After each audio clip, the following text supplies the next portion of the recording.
(2023년에) 저비용 항공사 중에 매출액 1위, 그리고 국제선 탑승객 수도 1위, 브랜드 평판도 1위, 싹쓸이한 회사가 어딘지 아세요?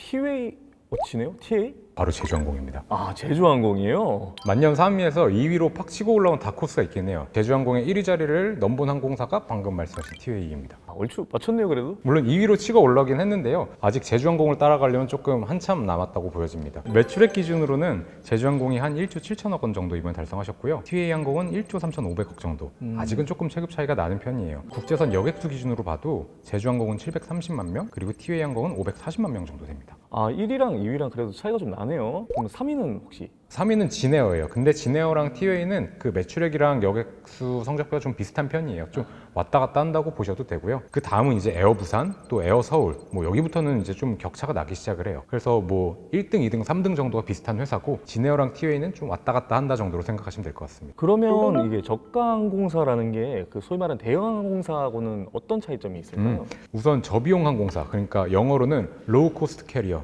통상 LCC라고 부릅니다. 대형 항공사는 풀 서비스 캐리어, 그러니까 뭐 수화물, 기내식 같은 모든 서비스를 다 제공하는 티켓을 파는 거죠. 여객뿐만 아니라 뭐 화물 영업도 하고요. 좌석 같은 경우도 굉장히 다양하잖아요. 이코노미부터 뭐 1등석까지 굉장히 다양하게 서비스를 제공하기 때문에 그런 면에서는 LCC랑 좀 차이가 있다고 볼 수 있습니다. 정확하게 말하자면 규모의 차이가 아니라 비즈니스 모델의 차이로 나뉘는 게 좀 더 정확하다고 보여져요. 근데 편의상 저비용 항공사와 대형 항공사로 저희가 부르도록 하겠습니다. 그래도 대형항공사가 매출이 좀 더 높기는 하죠. 각각 회사별로 보면 그렇기는 한데요. 업계 전체로 놓고 보면 LCC가 많이 따라잡은 추세입니다. 그 사실 항공업의 최근의 관건은 코로나 이후에 이걸 얼마나 잘 빨리 회복할 것이냐가 이슈였어요. 2019년, 그러니까 코로나 직전이죠. 19년과 비교했을 때 2023년은 대형 항공사의 경우는 회복률이 67%.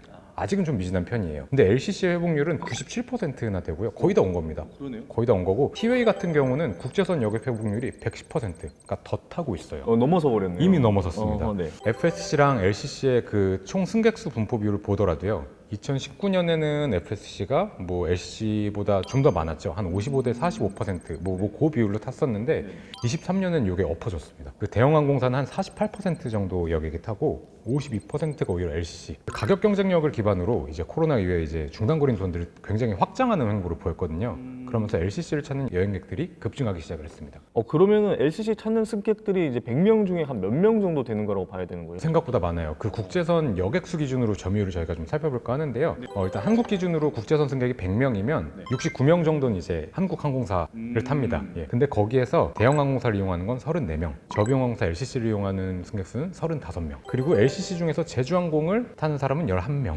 그중 11명, 그리고 티웨이 항공은 8명 정도 이용을 합니다. 그러니까 당장 2022년이랑 비교를 해보시더라도 점유율 격차가 좀 많이 줄어든 편이에요. 이쯤 되니까 LCC가 도대체 얼마나 돈을 잘 벌지 기대가 되는데. 엄청 잘 벌고 있죠. 그래서 오늘은 LCC 업계의 부동의 1위를 지키고 있는 제주항공, 그리고 2위로 무섭게 치고 올라온 티웨이 항공의 재무제표를 보면서 얼마나 사업을 잘 하는지 재보고자 합니다.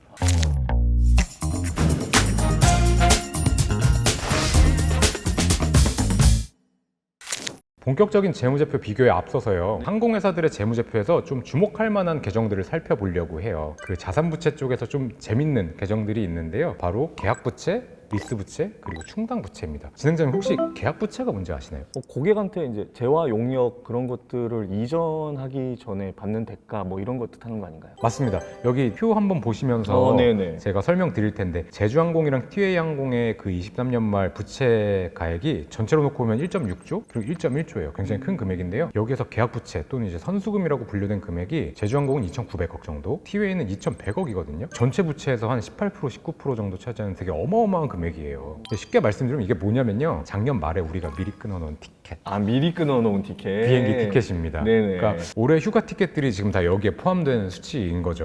그래서 그렇죠. 항공사에게는 이게 부채로 잡혀 있는데요. 우리한테는 이제 굉장히 행복한 미래, 행복한 상상, 그렇죠. 우리의 희망 같은 네네. 거라고 볼 수 있습니다. 표에 적혀 있는 금액이 전년도에 사람들이 끊어놓은 항공권 티켓인 건데, 두 항공사에 미리 결제된 비행기 표가 그러면 5천억 원이라 되는 거고요, 그렇죠? 근데 왜 항공권 결제하면 바로 매출로 인식을 안 하는 걸까요? 그 이유는 회사가 아직 고객한테 약속한 서비스를 제공을 안 했잖아요. 없잖아요. 아직 비행기가 뜨지 않았잖아요. 회사는 돈은 받았는데 아직 수행해야 될 의무, 일종의 빚이 있는 거죠. 그래서 당장 받은 돈은 부채가 되는 거고요. 비행기가 잘 이륙했다가 착륙하고 나면 그게 오롯이 항공사의 수입이 되는 겁니다. 뭐 어떻게 보면 당연한 겁니다. 근데 저도 이게 이렇게 많은 줄은 사실 몰랐어요. 그 진짜 왜냐면 많네요. 두 개 합쳐서 지금 5천억이고 네. 다른 항공사까지 하면 어마어마할 건데요. 회사에 치이고 일에 치이다가 홧김에 좀 긁기도 하고 했는데요. 이게 비단 저의 일만은 아니었던 게 아닐까라는 생각이 들게 됩니다. 아마 제 휴가 티켓도 저기에 포함되지 않나. 그리고 두 번째 살펴볼 계정이 이제 리스 부채였나요? 리스 부채는 단어 그대로 리스하는 동안 납부해야 될 리스료의 합계액 같은 거라고 생각하시면 돼요. 그 혹시 요거를 잘 모르신 분들이 있더라고요. 항공사가 항공기를 모두 가져 있을까요? 아니면 뭐 조금 빌려 쓰기도 하고 그럴까요? 너무나 당연히 항공사가 항공기 갖고 있을 거라고 지금 생각을 했는데 네. 그렇게 물어보시는 거 보니까 또 헷갈리거든요. 모든 항공사가 항공기를 전부 이렇게 자체 보유하지는 않고요. 리스는 굉장히 이제 통상적인 그냥 일반적인 거래 방식입니다. 장기 렌트를 해서 사용하는 기체가 상당히 많아요. 근데 이걸 살펴볼 수 있는 계정이 바로 자산 쪽에서는 사용권 자산 그리고 리스 부채 이렇게 두 개를 볼 수 있습니다. 리스 하면은 리스 부채 생기는 거는 그래도 이해가 되는데 사용권 자산이란 건 어떤 개념입니까? 항공기 장기 렌트 계약이라고 제가 풀어서 설명을 해보면요. 우리가 흔히 하는 장기 렌트는 사실 부동산. 부동산 임대가 되게 많이 있잖아요. 예를 들어볼게요. 그러니까 2년간 우리가 부동산에 이제 뭐 어디 들어가서 월세를 살기로 했으면 네. 그리고 뭐 중도 해지할 수 없다고 저희가 가정을 해보죠. 그럼 2년 동안 우리는 월세를 납부해야 될 의무가 생긴 거잖아요. 이건 이제 피할 수가 없는 게 된 거고요. 다만 이제 반대로 우리가 2년 동안 사용할 수 있는 권리도 생긴 겁니다. 전세권 같은 경우는 이제 등기부에 저희 권리 설정도 할 수 있잖아요. 법에서도 사용권을 보호하고 있는 거거든요. 그래서 이것처럼 부동산 임대차 계약에서도 하나의 계약에서 권리랑 의무가 같이 발생을 하는 거거든요. 근데 국제회계 기준에서는 이런 렌트 계약, 그 리스 계약이 체결이 되면요, 이 사용권 그리고 상하는 리스 부채 이 두 개를 동시에 인식하도록 되어 있어요. 이걸 항공업으로 가져오면 항공기가 한두 푼 하는 것도 아니잖아요. 그 중대형 항공기 같은 경우는 한 대 한 3천억 중반 뭐 그렇게 간. 그리고 중소형 항공기 뭐 보잉 737 그런 거 많이 아시잖아요. 그런 게 한 1,000억 중반대 그렇게 간다 그래. 뭐 물론 정가기는 하지만 굉장히 큰 금액들인데 그걸 빌려오는 거잖아요. 그러니까 요거에 대한 권리와 부채를 인식한다고 생각을 하면 타업계랑 비교했을 때보다 이거는 엄청나게 큰 규모의 사용권 자산 또 부채가 잡히게 되는 겁니다. 아래 표를 한번 보시면 될 것 같아요. 네네. 표요? 보시면은 제주항공 기준으로 이제 리스 부채가 4,690억 그리고 티웨이 항공은 3,739억 어마어마한 규모입니다. 그러면 제주항공이 더 리스를 많이 한다고 봐야 되겠군요? 근데 꼭 그렇게 볼 수는 없어요. 그러니까 리스 부채라는 게 단순히 항공기 뭐 빌리는 대수뿐만 아니라 항공기별로 렌트 당시에 뭐 이게 얼마나 오래된 비행기냐 또 우리가 계약을 렌트 기간을 얼마나 할 것이냐 등등에 따라 달라지기 때문에 그렇게 볼 수는 없고요. 또 애초에 제주항공이랑 티웨이 항공은 좀 체급도 달랐잖아요. 그래서 단순히 비교할 수는 없고요. 다만 이 비율은 좀 있습니다. 총 부채 대비 리스 부채 비율이 제주항공은 한 28.5%가 되고요. 티웨이 항공은 33% 정도가 됩니다. 이 말은 뭐냐면 상대적으로 티웨이 항공이 비율상으로는 오히려 더 많이 리스에 대한 부담을 지고 있다고 보여지는 겁니다. 사용권 자산을 보시면 제주항공이랑 티웨이 항공이 각각 4,920억 그리고 3,344억 정도 총 자산 대비 25% 한 26% 정도의 비율을 유지하고 있습니다. 금액 자체는 제주항공이 더 많은데 비중으로 보면 티웨이 항공이 더 많다는 뜻인 것 같고요. 근데 왜 리스 부채랑 사용권 자산 금액이 차이가 이렇게 나나요? 맞아요. 동시에 잡히는데 이게 차이가 난다는 게 조금 쉽게 이해하실 수는 없을 수도 있는데 자산이랑 부채가 잡힐 때는 뭐 비슷하게 잡히지만 사라지는 방식 그러니까 깎여나가는 방식이 좀 달라서 그래요. 아시다시피 유형자산이라는 거는 감가상각을 통해서 우리가 비용인식을 시키는 게 일반적이잖아요. 그런데 이제 부채는 상환 일별로 그러니까 계약 기간 동안 감소하게 되는 건 같은데 감소되는 방식이랑 금액이 좀 다른 거예요. 그래서 리스 부채는 마치 차입금, 그러니까 돈 빌린 거에 원리금 상환하는 것처럼 없어지는 거고 사용권 자산은 유형 자산 내용 연수 그리고 삼각방법 정해서 감가상각하는 것처럼 사라지는 거. 이걸 조금 더 쉽게 표현하면요, 너무 회계상 용어라서 헷갈리실 것 같아서 약간 말이 어렵네요. 조금 더 쉽게 생각을 해보면 이제 파이낸스에서는 이제 자산이라는 거를 미래에 나한테 뭔가 이익을 갖다 주는 베네핏을 갖다 주는 무언가라고 표현을 하고요. 그리고 부채, 타인 자본은 그 자산을 이제 어떻게 구매할 것인가 그 조달 방식을 의미해요. 그럼 우리가 비행기를 빌려오면 이거 이제 계속 띄우면서 돈 벌 거잖아요. 이게 미래 베네핏을 취하게 되는 거죠. 그게 이제 사용권이 되는 거고 빌려온 값을 이제 시기에 맞게 우리가 매번 이제 돈을 지불해 줘야 되잖아요. 이게 이제 자금 조달 방식이 되는 거죠. 조달된 타인 자본은 이제 상환 금액 또 이자율에 따라서 점차 감소시켜 나가는 게 맞는 거고 미래의 베네핏을 주는 썸띵 사용권 자산 기간과 방식을 정해서 비용화 시키면서 수익이랑 이제 대응시켜 나가는 게 맞습니다. 방식의 차이가 있다 보니까 잔액이 좀 맞지 않는 것 뿐입니다. 마지막으로 주목할 만한 항목이 또 충당 부채라고 하셨잖아요. 아, 맞아요. 충당 부채가 또 재밌는 건데 네. 이게 굉장히 회계학 원론에서 많이 나오는 얘기들입니다. 항공사 관련된 건데요. 앞서서 항공사가 항공기를 빌려 쓴다고 말씀을 드렸잖아요. 충당 부채가 요거와 관련된 내용이에요. 다시 한번 또 부동산 임차계약 얘기를 드릴 네, 건데요. 네. 이제 뭐 가게 하시거나 특히 뭐 상가하시고 사무실 같은 거 빌리시는 사장님들 얘기 들어보면 네. 꼭 이 얘기 나와요. 빌린 그대로 해놓고 나간다. 원상복구 의무. 그런 거 꼭 계약서에 들어가 있잖아요. 네네. 그래서 임차에서 벽치고 청장하고 뭐 주방 하시고 하시다가 네. 끝날 때 나가실 때는 요거 다시 막 철거하시고 원상복구하고 가셔야 되거든요. 비행기도 똑같아요. 비행기 같은 경우는 보잉에서 비행기를 주면 항공사 경영 철학에 맞게 그걸 개조를 하겠죠. 어떤 거는 비즈니스 클래스를 많이 해놓고 어떤 거는 뭐 벽을 몇 개 치고 뭐 그렇게 특성에 맞게 만들 텐데 이걸 나중에 돌려줄 때 다시 원상복구를 해서 돌려줘야 됩니다.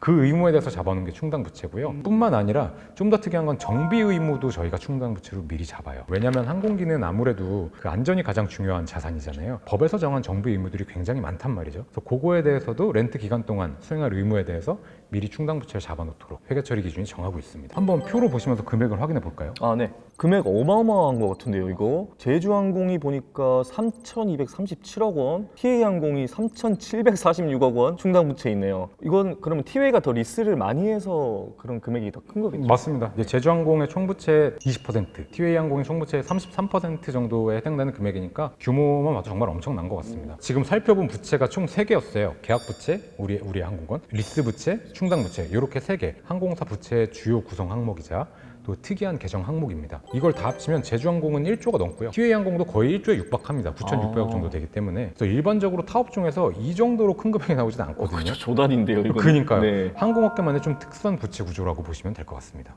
저도 이렇게 큰 비중 부채 1조 뭐 이런 거 본 적이 잘 없는 것 같은데, 근데 시작할 때 자산 부채 특성 먼저 한번 살펴보자고 이렇게 하셨잖아요. 그러면은 다른 측면에서도 항공업계 재무제표 특징이 또 있을까요? 비용 측면에서 좀 재밌는 포인트들이 있는데요. 항공사의 비용 구조가 사실상 5개 항목으로 구성된다고 보시면 돼요. 이 5개가 그 전체 영업 비용에서 한 70%, 80%를 차지하는 주요 구성 항목들인데요. 근데 이게 표에서 보니까 전체 비용 중에 연료비가 거의 절반 가까이 되는 것 같은데요. 맞아요. 보시는 것처럼 제일 큰 비중 차지하는 게 연료비입니다. 그러니까 네. 항공유가 일반 기름에 비해서 훨씬 비싸다는 거는 아마 알고 계실 것 같아요. 아무래도 그냥 비행기를 띄우는 기름이니까. 예, 네. 그리고 비행기 가격 계속 왔다 갔다 해서 왜 이렇게 비싸해서 보면 유류할증료가 높아져서 비행기 티켓 값이 올라가곤 예, 하잖아요. 맞아요. 그러니까 유류할증료 높아지면 비행기 티켓도 올라가고 뭐 그런 걸 놓고 보면 연료비가 항공사의 매출에서 또 비용에서 차지하는 비중이 굉장히 주요하거든요. 제주항공의 23년도 유류비가 5,245억, 어마어마하죠. TA항공이 4,264억인 걸 보면 와, 이거는 뭐 거의 연료비 팔아서 장사하시는 거예요. 그런 것 같은데요, 진짜. 대형 항공사 같은 경우는 그냥 항공유도 아니고요. 요즘 이제 환경 중시하니까요. 지속 가능 항공유라 그래가지고 또 더 비싼 걸 쓰시죠. 그러네. 그러니까 FSC들은 아마 그 LCC들보다 훨씬 더 연료 유류비에 대한 부담이 크실 거예요. 아무튼 유가는 항공사의 노력으로 컨트롤되는 뭐 요소는 아니거든요. 근데 요즘 사실 중동에서 전쟁 자꾸 일어나고 있잖아요. 그렇죠. 지금 자꾸 싸우잖아요. 네. 근데 이제 중동에서의 전쟁은 사실 유가 상승을 바로 자극하는 요소잖아요. 예, 바로 그냥. 그래서 보니까 사실 항공사들은 이것 때문에 사실 연료비 부담이 또 늘어날 거거든요. 그래서 누구보다도 항공사들은 평화를 바라고 있을 겁니다. 그렇겠네요, 네. 진짜. 저는 당연히 인건비가 보통 제일 큰 금액일 줄 알았는데 연료비가 제일 큰 비용이라는 점이 좀 흥미롭고, 조종사, 정비사, 뭐 승무원분들 전부 꽤 급여가 높은 직업으로 알려져 있잖아요. 기장님, 부기장님 같은 경우도 뭐 당연히 급여 높으신 걸로 알려져 있고요. 정비사분들도 나름 자격 가지신 분들이니까 높을 거예요. 그리고 승무원분들도 각종 수당 치면은 급여가 상당한 걸로 알고 있거든요. 그래서 이제 항공사 주요 지출 항목 중에 하나가 인건비인 걸로 확인이 돼요. 또 국내 항공사 직원 수도 굉장히 많잖아요. 그 제주항공이랑 TA항공 직원 수가 3,000명 정도가 와, 되더라고요. 그렇구나. 굉장하죠. 근데 인건비가 비싸도 연료비만큼은 아니에요. 과연 연료비만큼은 아니다. 근로소득자들이 힘을 합쳤는데 네. 그 기름값을 이길 수가 없었어요. 이길 수가 없군요. 예. 그 외에 영업 비용으로는 뭐 이제 감가상각비, 정비비, 뭐 공항 관련 비용 같은 것들이 있어요. 그 제주항공 기준으로 요 세 개 합쳐도 요게 한 5천억이니까 또 무시할 수 없는 비용이에요. 그 총 5개의 주요 비용 항목들을 살펴봤는데요. 간단히 말해서 비행기 구에서 기름 넣고 사람 넣어서 이제 띄우기 위한 비용이에요. 이게 항공사 비용 구조의 핵심이라고 볼 수 있고요. 어찌 보면 이제 항공업의 재무제표는 다른 업종에 비해서는 조금 한눈에 잡혀요. 그러니까 비용 구조도 조금은 단순하고요. 부채 구조도 다소 한눈에 볼 수 있는 맛은 있습니다. 우선 두 회사를 비교하려면 대충 어느 정도 사이즈인지 알아야 감이 오실 것 같아요. 제주항공은 항공기가 42대, 그리고 취향노선 62개, 2023년 탑승객이 1230만 명을 기록했고요. 티웨이항공은 항공기가 30대, 취향노선이 55개, 그리고 23년 기준으로 탑승객은 992만 명입니다. 거의 1000만 명까지 갔어요. 예, 그러네요. 항공사별 항공기 보유 대수를 보시면요, 2019년을 기점으로 다들 조금씩 줄었어요. 당연하겠죠, 코로나였으니까. 아, 그쵸, 그 시대는. 네, 그래도 이름 있는 LCC들은 최근 대략 한 30대 정도는 계속 운영하고 있는 걸로 보여져요. 그럼 이제 재무제표를 한번 비교를 해보실까요? 23년도 매출을 보시면 제주항공이 한 1조 7천억 원 정도를 달성을 했고요. 티웨이항공은 한 1조 3,500억 정도, 영업이익은 각각 1,600억, 한 1,300억 정도. 제주항공이 확실히 몸집이 더 크죠. 그러네요. 당기순이익까지 보면은 제주항공이 한 1,240억, 티웨이가 한 963억 정도 돼요. 23년 기준으로 제주항공이 티웨이항공보다 매출액이 한 20% 정도 높고요. 영업이익은 한 15% 정도, 그리고 당기순이익은 22%가량 높았네요. 근데 여기 보면 2022년에 영업이익이 조금 이상한 것 같아요. 이게 바로 재작년인데 작년하고는 달리 손실이 꽤 많은 것으로 보이는데 왜 1년 차인데도 이렇게 달라요? 우리가 과거를 잊어서는 안 됩니다. 22년엔 저희가 마스크를 쓰고 다녔었죠. 아직까지 마스크를 아직은 코로나 시국이었습니다. 아, 그랬네요. 항공업의 특징이 외부 변수에 굉장히 취약하다는 거예요. 특히 이제 코로나 이후에 얼마나 빨리 회복하느냐가 이제 항공업에서 관건이었는데요. 사람들이 생각하는 것보다 꽤 오래 항공업이 타격을 받아서 22년까지는 사실 타격을 잘 회복하지 못했어요. 22년도 재무제표 보시면 여전히 엄청난 손해를 보고 있고, 소위 이제 존버를 하신 거죠. 존버를. LCC가 이제 2022년쯤이면 그래도 많이 회복했겠지 이렇게 싶어서 여쭤봤었는데 지금이야 잘 나가는데 LCC 나름대로 고난의 시기가 엄청 있었네요. 보니까. 가슴이 아파요. 그러니까 이 표를 보면은 사실 가슴이 아픈 게, 사실 LCC 업계가 19년도에도 이미 좀 어려운 상황이었어요. 근데 19년도에는 무슨 일이 있었냐면 일본 불매 운동이 한참 벌어지고 있었고, 아, 그래, 기억납니다. 네. 중단거리 노선을 이제 주력으로 하는 LCC들은 일본 노선이 많았는데 네. 그게 뭐 그냥 텅텅 비어서 갔다고 해요. 그리고 미국 이란 갈등 때문에 유가도 또 마침 같이 출렁이고 있으셨대요. 별일이 다 있었네.